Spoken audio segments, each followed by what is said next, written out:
কি বলো? আর ওই ছেলেটার সাথে। কোন ছেলেটার লগে? আর ওই পাড়ার দিকে থাকে ছেলেটা। এই কও কি? আমি তো শুনলাম বিট্টুর মায়ের নাকি খুব ভালো। আরে না না, আগে শুনেছি আমার মেয়েই বলেছে 4-5টা ছেলের সাথে ঘুরেছে গো। কি গো? হ্যাঁ গো। কও কি?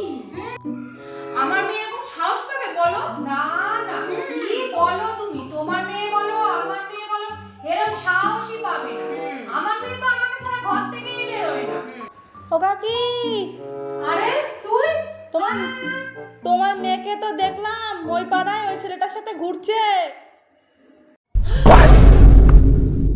দিদি আমি বাড়ি যাই, পরে আসবো তোমার সাথে কথা বলতে, ঠিক আছে?